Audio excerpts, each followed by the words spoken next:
금요 성경 일독 학교에 오신 여러분들 환영합니다. 벌써 5번째 시간이 되었고, 오늘 5번째 시간이니까 성경의 몇 번째 책을 연구하는 날이죠? 예, 성경의 5번째 책은 바로 신명기가 되겠습니다. 오늘은 1시간 동안 우리 신명기를 공부하도록 하겠습니다. 신명기는 모세 오경 가운데 맨 마지막 책입니다. 이 신명기는 설교문이라고 보시면 됩니다. 모세가 이스라엘 백성들을 향해서 마지막 설교를 하는 내용이 바로 신명기입니다. 마지막 설교입니다. 거의 유언과 같은 말씀이기 때문에 이 모세 오경 가운데 가장 모세가 백성들을 사랑하는 마음으로 쓴 책이 신명기입니다. 우리는 이 신명기라고 하는 모세의 설교를 알기 위해서 크게 3가지 정도를 알 필요가 있습니다. 먼저 첫 번째는 설교자를 알아야 됩니다. 우리가 설교를 들을 때 구성 요소가 있습니다. 설교자가 누구냐? 누가 설교하느냐에 따라서 또 설교의 내용과 예배의 분위기가 달라지죠. 설교자는 누구죠? 모세입니다. 모세의 형편을, 이 당시 모세의 상황을 먼저 알 필요가 있습니다. 신명기 맨 마지막 장 34절을 한번 열어보실까요?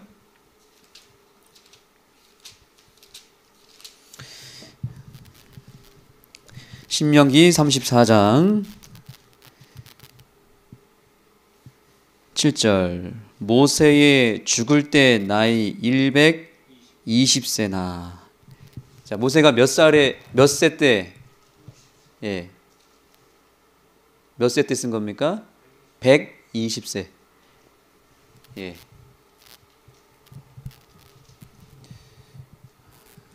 민수기가 시내산에서 광야 40년의 생활을 기록했다면, 이제 신명기는 광야 생활의 맨 마지막 지점, 모압 땅에서 2달 동안 쓴 책이 신명기예요. 모세가 죽기 직전에 120세에 쓴 책이 바로 신명기라는 사실입니다.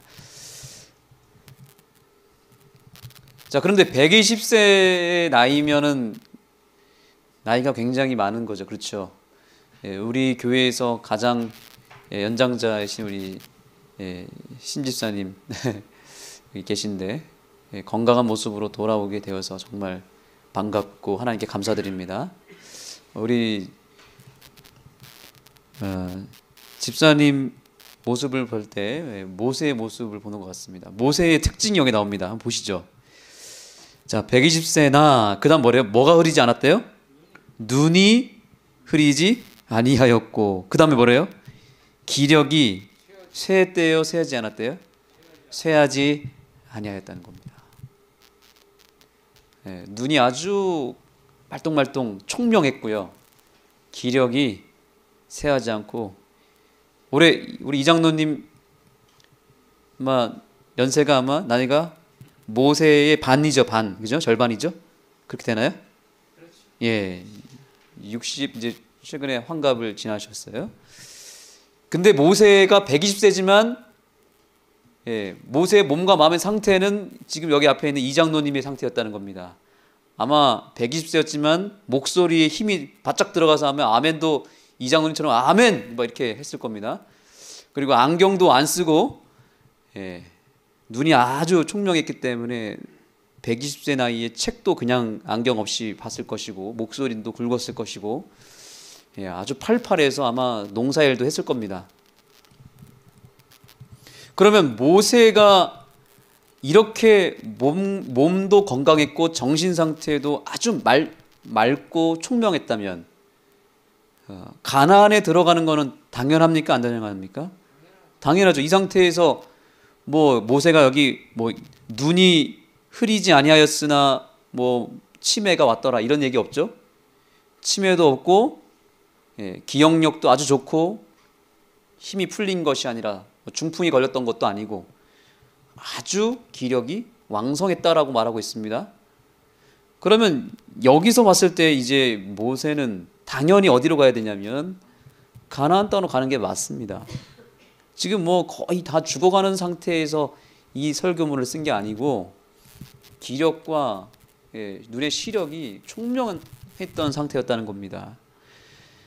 가나안에 들어가는 게 당연하고 가나안에 들어가기에 아주 적합하고 완벽한 상태에 있습니다. 맞습니까? 그런데 모세가 들어갔어요? 안 들어갔어요? 못 들어갔다는 게 아주 이해할 수 없는 일입니다. 그렇죠? 이 문맥의 흐름상 모세가 안 들어갔다는 게 말이 안 되는 거예요.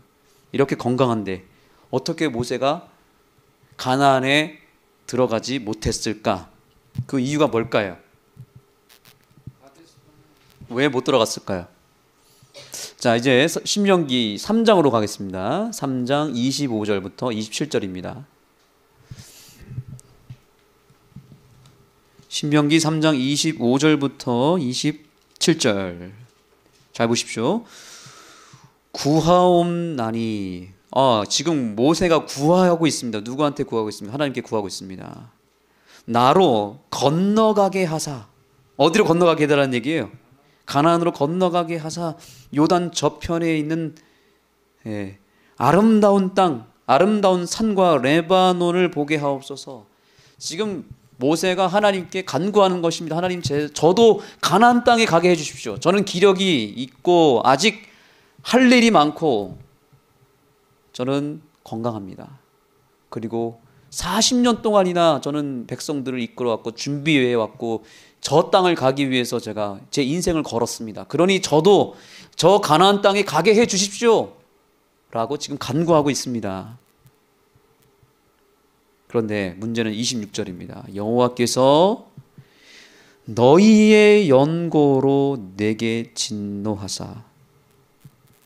자, 지금 이 내용이 뭐냐면 지금 모세가 이스라엘 백성한테 얘기하는 거예요. 내가 하나님께 이렇게 간구했는데 하나님이 나한테 뭐라고 하셨냐면 너희들의 연고로 너희들 때문에 내가 이렇게 됐다는 거죠. 내게 진노하셨고 너희들 때문에 내 말을 듣지 아니하시고 내게 이르시기를 뭐래요?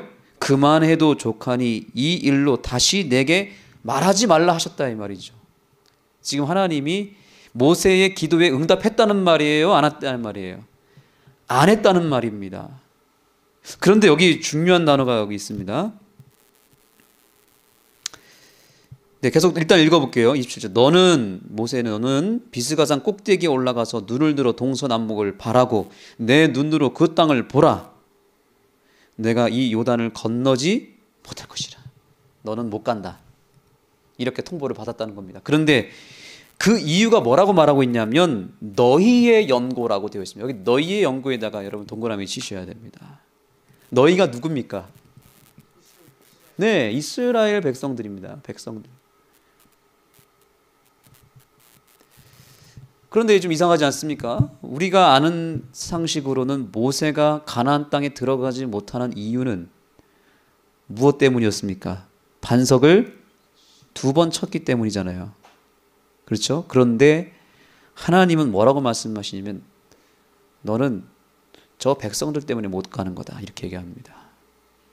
그러니까 모세가 지금 그 얘기를 백성들한테 알려주는 거예요. 너희들 때문에 내가 못 간다고 하더라 이 얘기를 한 겁니다. 왜 그랬을까요? 그 이거 뭡니까? 왜 지금 어떻게 보면은 지금 모세가 백성들한테 원망하는 것처럼 보일 수도 있고 백성들에게 책임을 전가하는 것 같이 보입니다. 맞죠? 자기 죄 때문에 못 가는 거로 알고 있었는데 지금 모세는 너희들 때문에 나 못 가는 거야 라고 말하고 있는 거예요. 이게 무슨 의미일까요? 왜 이런 말을 했을까요? 자, 우리가 모세가 왜 가나안에 못 가게 됐는지를 알려면 민수기 20장을 알아야 됩니다. 민수기 20장 10절부터 보겠습니다. 민수기 20장 10절입니다.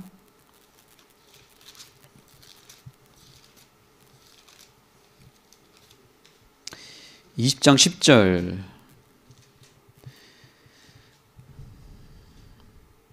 모세와 아론이 총회를 그 반석 앞에 모으고 모세가 그들에게 이르되 패역한 너희여 들어라. 우리가 너희를 위하여 이 반석에서 물을 내랴. 이거 지난 시간에 배웠죠?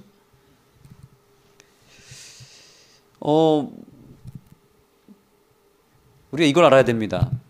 출애굽의 이 여정을 보면 하나님은 항상 누구를 통해 역사하셨습니까? 예, 항상 모세를 통해서 역사하셨습니다. 항상 모세에게 능력을 주셨고 열재앙이나 홍해가 갈라지는 사건을 보시면 모세의 지팡이를 통해서 역사하십니다. 그래서 모든 통로는 항상 누구였습니까? 항상 모세를 통해서였습니다. 하나님을 만나려면 누구를 통해서?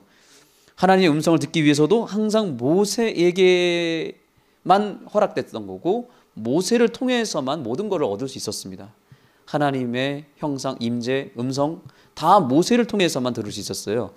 그래서 심지어 모세가 시내산에 올라가서 40일 동안 갔을 때 돌아오지 않으니까 백성들이 굉장히 무서워하고 두려워했습니다. 그래서 모세가 보이지 않자 이들이 두려워하기 시작하면서 뭘 만들었습니까? 금송아지를 만들지 않았습니까? 보이지 않는 하나님보다도 누구를 더 의존했어요? 보이는 모세를 의존했던 것입니다. 모세가 안 보이니까 보이는 우상이라도 만들었어야 했습니다. 그만큼 누구의 영향력이 컸어요? 모세의 영향력이 굉장히 컸던 것입니다. 그런데 모세가 그런 영향력을 가진 존재가 뭐라고 말하냐면 지금 우리가 너희를 위하여 반석에서 물을 내랴 했을 때 이 엄청난 이 말은 보통 얘기가 아닌 거예요. 이건 모세가 얘기했다는 얘기는 정말 모세가 큰 실수를 한 거고 게다가 여기서 두 가지가 드러난 것입니다. 모세의 죄도 드러났지만 백성들의 상태도 드러난 거예요. 뭐냐면 그동안 백성들은 누구를 의지해 온 것입니까? 모세를 바라보고 모세를 의지해 왔고 그런 상황에서 모세가 이런 발언을 했으면 기름을 분 겁니다. 그러면 모세가 뭐가 되는 거예요? 이 순간? 하나님의 자리에 올라가는 것이고 이렇게 말하는 순간에 이 백성들은 모세를 어떻게 생각하게 되냐면 아 정말 모세는 저런 능력이 있는가 보구나 라고 생각할 수밖에 없고 모세가 곧 하나님이 되어버리는 겁니다. 모세를 신격화하고 우상화하기에 너무나 적절한 상황이 되어버린 것입니다. 그렇기 때문에 하나님은 너는 절대로 못 간다. 만약에 모세가 가게 됐으면 어떻게 됐을까요? 가나안에 갔으면 어떻게 됐을까요? 모세는 아마 이스라엘 백성의 신의 아들의 역할을 했을 것입니다. 하나님의 역할을 하게 됐을 겁니다. 사람이 하나님 자리에 앉게 되는 무서운 일이 벌어졌을 것입니다. 결국 그렇기 때문에 그렇게 모세를 우상화하고 신격화하기에 충분한 상태에 있었던 백성들의 마음 상태를 하나님께서 아셨기 때문에 아까 신명기 3장에서 뭐라고 한 거예요? 그래서 너희의 영고로 너는 절대로 들어갈 수 없다. 너가 들어가는 순간 너가 신이 되어버린다. 너는 들어가면 안 된다. 그래서 모세를 들어가지 못하게 기어코 만든 거예요. 기력이 여전히 총명했고 눈이 흐리지 않았지만 백성들의 그러한 연약한 영적인 상태로 인해서 모세가 들어갈 수 없었던 것입니다. 이러한 배경을 우리가 알 필요가 있다는 사실이에요. 이걸 모르면 하나님이 이렇게 모세도 생각하고 누구도 생각한 거예요? 백성도 생각했기 때문에 모세를 안 데려간 거지. 그냥 하나님이 어떻게 반석 2번 친 거 가지고 모세를 이렇게 가혹하게 모세한테 할 수 있을까? 이런 오해를 할 수 있습니다. 맞죠? 충분히 할 수 있습니다. 그렇죠? 반석 2번 친 게 뭐라고? 물론 상징적인 오류는 있어요. 제가 지난 시간에 설명드린 대로. 그러나 그럼에도 불구하고 반석 2번 쳤다고 가나안에 안 데려가는 거는 너무 가혹한 거 아닙니까? 그런데 알고 봤더니 하나님은 다 생각이 계셨다. 계획이 있었다는 겁니다. 백성들의 믿음이 오염되지 않게 하기 위해서 모세를 데려가지 않았고 모세를 더 좋은 하늘 가나안으로 이끌어 갔던 것이고 백성들만 가나안으로 밀어 넣었던 것입니다. 그래서 하나님의 그 깊은 뜻을 알면 하나님을 오해할 일이 있다 없다? 절대로 없다는 사실입니다. 자, 두 번째입니다. 이제 모세의 설교자 모세의 형편을 알았습니다. 이러한 심정으로 모세는 이미 못 간다는 거 알았고 그러나 백성들이 간다는 사실을 알았기 때문에 백성들을 위해서 설교를 한 것입니다. 그러면 이제 두 번째 알아야 될 사실, 설교의 대상이 누군가? 설교의 대상은 누구죠? 우리 지난 시간에 배웠죠. 설교의 대상은 누구예요? 이스라엘 민족인데 누구? 어떤 이스라엘 민족이죠? 자, 설교의 대상은 신명기 2장에 보시겠습니다.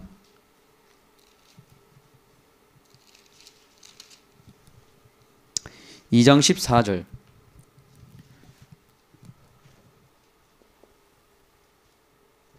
보시죠.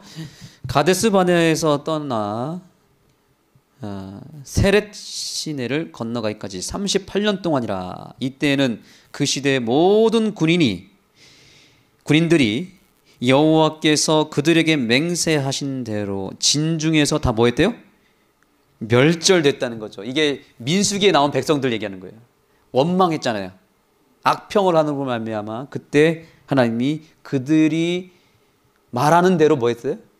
못 들어가게 하겠다고 그랬고 이들이 실제로 38년 동안 고생하다가 결국엔 40년 안에 다 광야에서 죽어버렸습니다. 다 죽었어요. 여호와께서 손으로 그들을 치사 진중에서 멸하신 고로 필경은 다 멸절되었느니라. 그러니까 1세대는 죽었어요. 그러면 이 신명기 설교의 대상은 누구죠? 몇 세대예요? 2세대들입니다. 2세대들에게 즉 가나안으로 들어가기로 확정된 2세대들에게 다시 율법을 반복하는 내용이 다시 율법이에요. 다시 율법. 이 신명기 이름의 뜻이에요. 다시 율법. 다시 반복한 겁니다. 네. 그래서 신명기는 지금도 유대인들이 달달 외웁니다. 우리 교회에도 외우는 어린이가 있어요. 그렇죠? 우리 이장로님 손자는 이걸 외워요. 신명기를.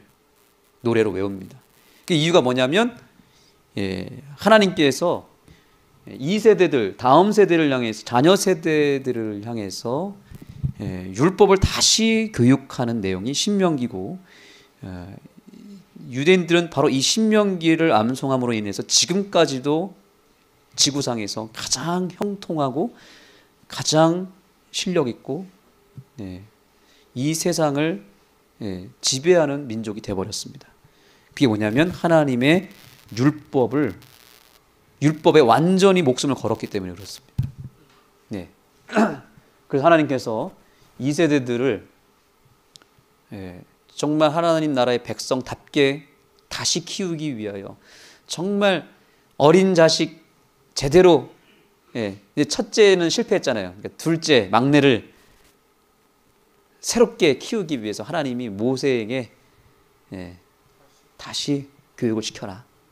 그리고 암송하고 말씀대로 행하게 만드는 것입니다. 설교의 대상까지 들었습니다. 자, 설교자가 중요하고 그 다음에 설교의 대상이 있어야 되겠죠. 청중이 있어야 되겠죠. 그러면 그 다음 이제 마지막으로 뭐가 중요하죠? 설교의 내용이 중요합니다. 내용 아주 중요합니다. 도대체 이 설교에서 뭘 말하려고 하는 것일까? 뭘 말하려고 하는 것일까? 자, 이 신명기 설교의 메시지는 크게 세 가지입니다. 모세의 설교가 세 개가 들어가 있다고 보시면 됩니다. 첫 번째 설교, 그 다음에 두 번째 설교,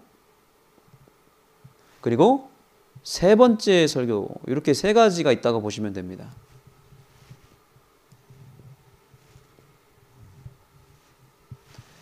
첫 번째 설교는 1장부터 4장까지 주로 있습니다. 두 번째 설교는 5장부터 26장까지입니다. 세 번째 설교 27장부터 마지막 34장까지입니다. 첫 번째 설교의 핵심 내용이 뭘까요? 우리 예전에 김상래 교수님 통해서 신명기 맥잡기 때 이거 배웠어요. 기억나시는 분 얘기해 보세요. 자, 첫 번째 설교의 핵심 메시지는 뭐예요?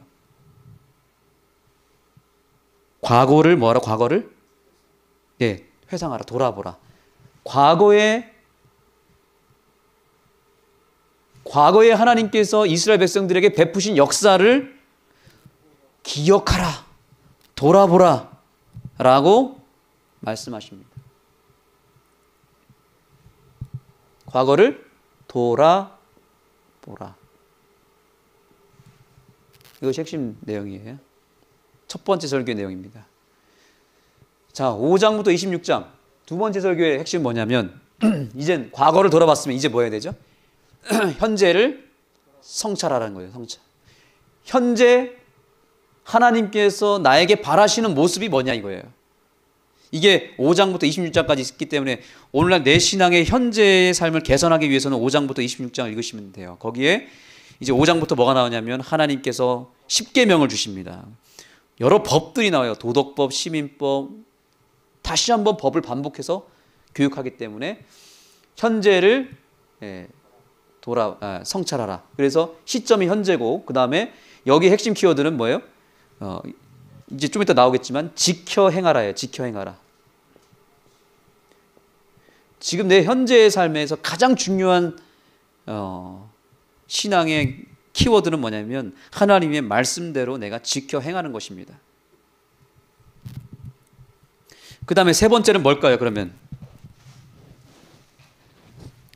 두 번째가 현재 시점이었어요. 과거, 현재까지 왔으니까 당연히 세 번째는 뭘까요? 미래죠, 미래.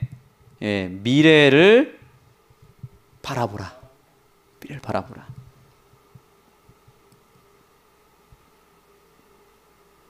바라보라.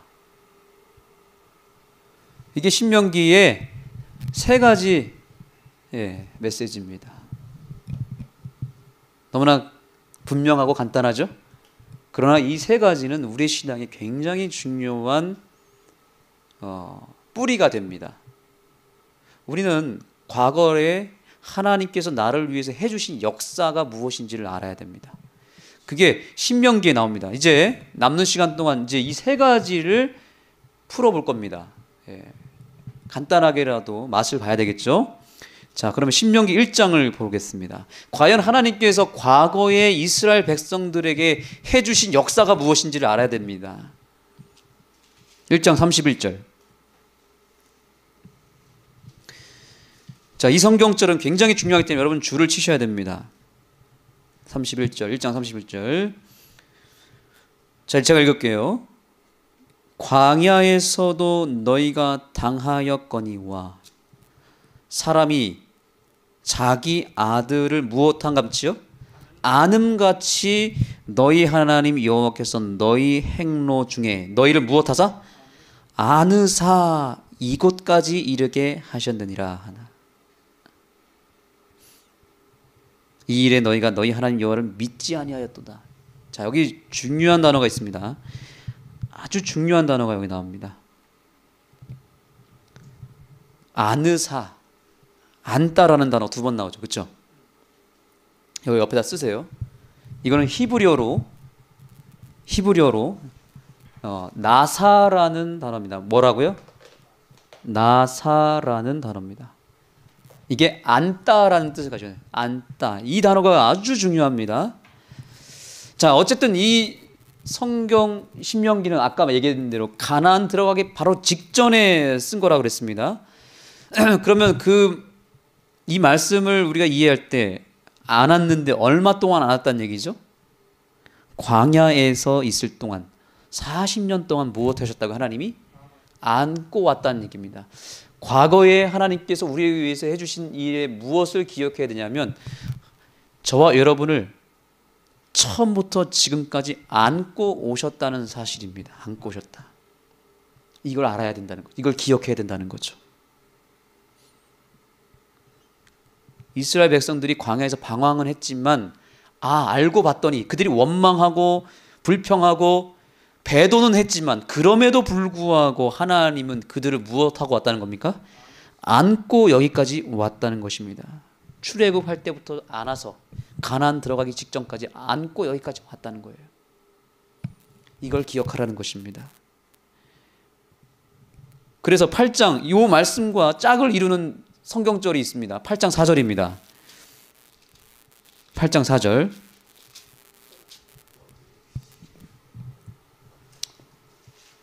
8장 4절.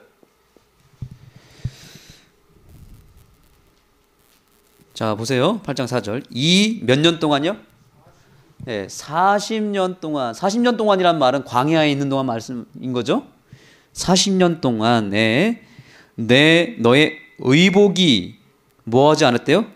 헤어지지 아니할 거예요. 그러니까 의복이 옷이 해지지 않았다는 거죠. 그 다음에 내 발이 부르지 아니하였느니라. 이게 이해가 되십니까? 어떻게 이스라엘 백성들이 광야를 40년 동안 헤맸는데 어떻게 옷이 헤어지지 않고 발이 부르지 않았다고 할 수 있을까? 이게 말이 되나요? 맞습니까? 틀립니까?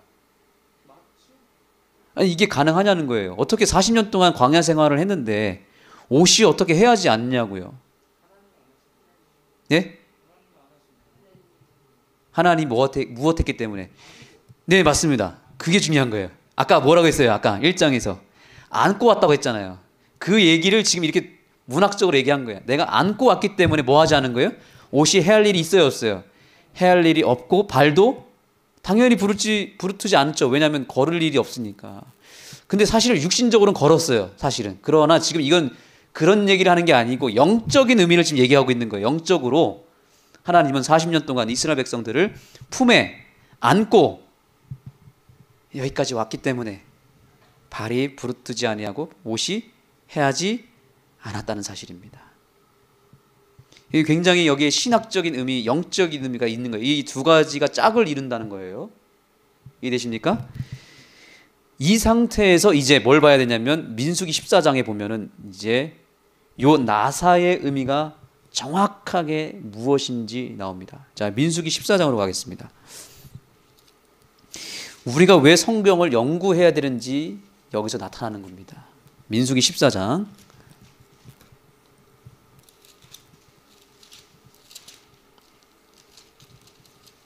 민수기 14장 19절. 자, 신명기 아까 8장 4절. 이제 짝을 세 가지죠. 신명기 1장 31절, 신명기 8장 4절, 그 다음에 민수기 14장 19절. 예. 요 세 가지가 연결되는 거예요. 이렇게 성경이 연결되면서 진리가 나타나게 되는 것입니다. 자, 19절. 구하옵나니, 지금 모세가 구하는 겁니다. 기도하는 겁니다. 자, 이 14장은 지난 시간에 얘기했지만 민수기에서 제일 중요한 성경장이에요. 백성들이 원망하고 배도하거든요. 백성들이 원망하는 그 순간에, 하나님께 심판을 받는 그 순간에 모세가 하나님께 부르짖습니다. 구하옵나니 주의 인자의 광대하심을 따라 이 백성의 죄악을 사하시되, 애굽에서부터, 어디서부터요? 애굽에서부터가 중요한 거예요. 애굽에서부터 언제까지? 지금까지 이 백성을 사하신 것 같이 사옵소서. 자, 여러분 찾아보세요. 여기서 뭐가 나오냐면, 여기서는 한글로는 다양한 표현이 나오지만 여기서 히브리어의 나사가 나옵니다. 찾아보세요. 뭘까요? 뭐죠? 맞습니다. 뭐라고요? 사하시되, 사하신 것 같이 사옵소서. 사담 뜻이 뭐예요? 용서해 주겠다라는 뜻. 용서해 버린다. 죄를 사하시고 죄를 지우시고 이런 뜻입니다. 이게 뭐라고요? 히브리요? 네, 나사. 나사는 그러면 두 가지 뜻이 있는 거예요. 첫 번째 뜻은 아까 처음에 안다. 두 번째는 뭐예요? 사하다. 근데 성경절이 기가 막히게 연결되죠. 아까 그랬잖아요. 애굽에서부터 가나안 직전까지 뭐 하겠고 품에 안으시고. 이 성경절이 이거 둘 다 모세가 쓴 거잖아요. 모세가 영적으로 이거를 그대로 적용시킨 겁니다. 안다라는 이 표현을 사시대로 연결해서 여기서 뭐라고 하는 거예요? 애굽에서부터 지금까지 이 백성을 용서하신 것처럼 지금도 용서해 주십시오, 이런 뜻입니다.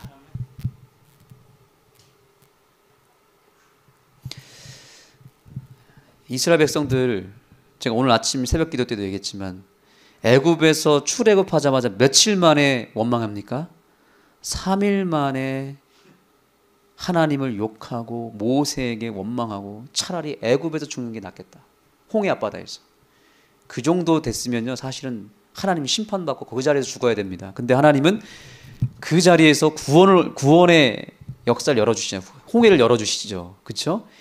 그들의 그 죄악을 십자가로 또 사해 주시는 겁니다. 홍해는 십자가거든요. 십자가를 밟고 예수님의 그 보혈을 밟고 지나가게 만들어서 그들이 그 피로 사함을 받습니다. 처음부터. 그러니까 여기서 정말로 애굽에서부터 사함을 받았습니까? 홍해에서부터. 그리고 그 전에 유월절 애굽에서부터 뭘 발랐어요? 피를 발라고 출발했잖아요. 그러니까 그때 이미 용서함을 받고, 또 그들이 배도했을 때 심판받은 게 아니라 또 뭘 받았어요?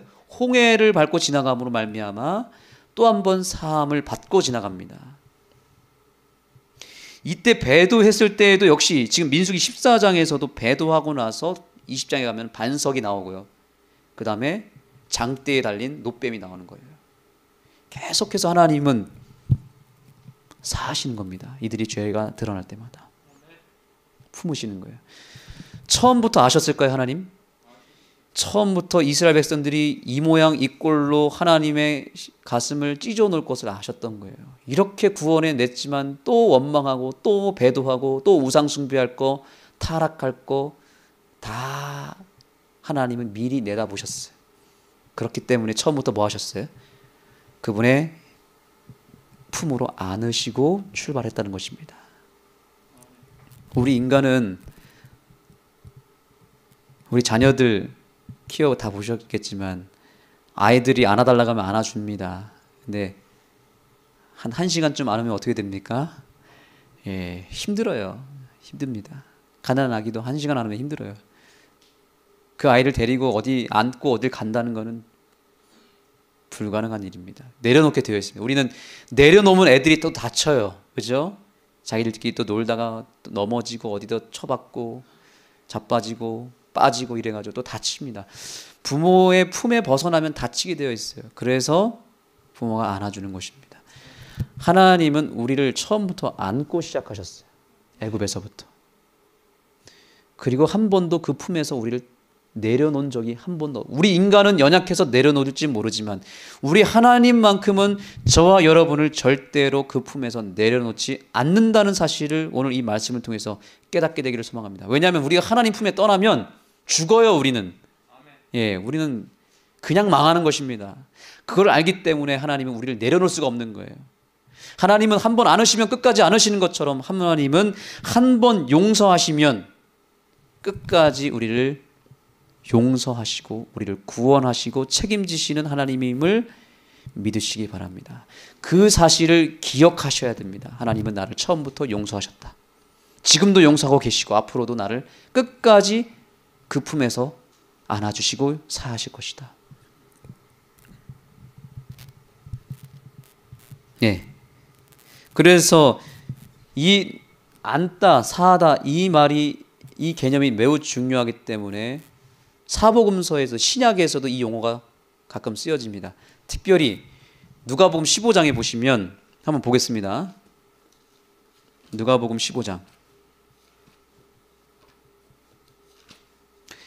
누가복음 15장 4절. 여기 잃은 양의 비유가 나옵니다. 그런데 여기 보시면, 자, 잃은 양이 집을 나갔습니다. 이거 영적으로는 타락한 거죠. 하나님 배도한 거죠. 떠난 거니까. 하나님 품에 떠난 거예요.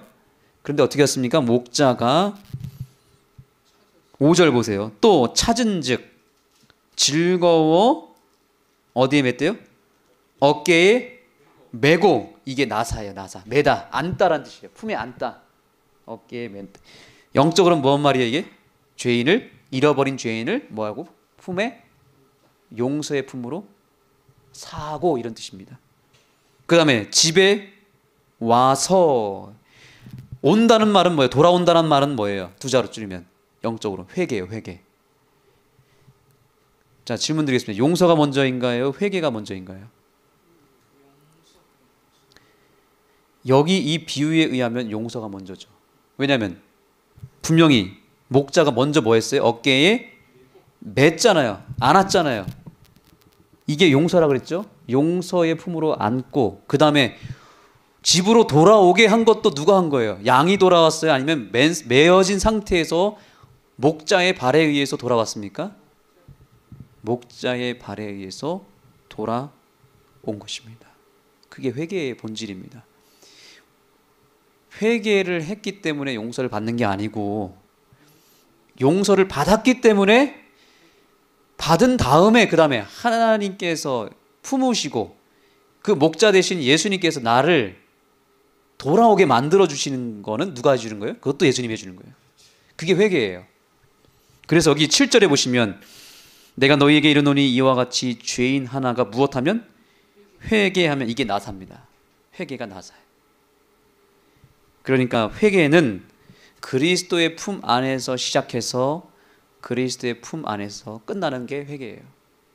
처음부터 끝까지 회개의 모든 과정은 누구에게 시작되는 거예요? 예수님에게서 시작해서 예수님으로 끝나는 거예요. 다 예수님이 해주시는 거지 내가 하는 게 아니라는 겁니다. 예. 내가 아무리 뭘 회개한다고 해서 되는 게 아니고 그분이 나를 먼저 용서를 품어주셔야 그 용서의 사랑에 의해서 그 사랑의 힘에 끌려가는 거죠. 내가 그 품에 안겨야 되는 게 중요한 거지 내가 아무리 돌아가려고 해서 되는 게 아니라는 것입니다. 먼저 그러므로 이 안식일에 예수님의 용서의 품에 안기게 되기를 간절히 소망합니다. 예. 그래서 베드로와 유다는 이 잃은 양의 비유를 정확하게 샘플로 보여준 것입니다. 둘 다 떠나갔어요. 둘 다 배신하고 3번이나 부인하고 둘 다 예수님의 품에서 떠나갔습니다. 그런데 한 사람은 회개를 했고 한 사람은 회개 안 했습니다. 이유가 뭐예요? 오히려 유다가 더 죄에 대한 죄책감이 더 컸을 겁니다. 내가 나같이 이 죄인이 어떻게 예수님을 배반했을까? 난 죽어 마땅해. 죄에 대한 이 통찰은 유다가 더 컸습니다. 그런데 유다는 어떻게 했습니까? 자기 스스로 자기의 힘으로 회개하려고 하다가 죽었어요. 심지어 자살하고 죽었습니다. 그런데 베드로는 자기 힘으로 회개한 게 아니라 그는 그 자리에서 주저앉았고 근데 뭘 봤어요? 예수님께서 자기 자신을 용서의 눈으로 바라보시는 그 시선을 봤다고 시대의 소망이 나옵니다. 그래서 그 용서의 사랑을 통해서 그가 품에 안기워졌고 그 사랑 때문에 그가 어디로 달려갔냐면 겟세마네 동산으로 달려가서 회개하게 됩니다. 용서의 힘이 이렇게 큰 것입니다.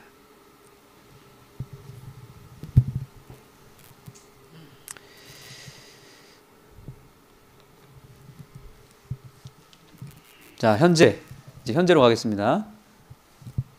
민수기 6장입니다.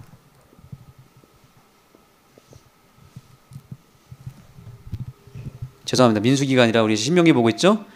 신명기 6장.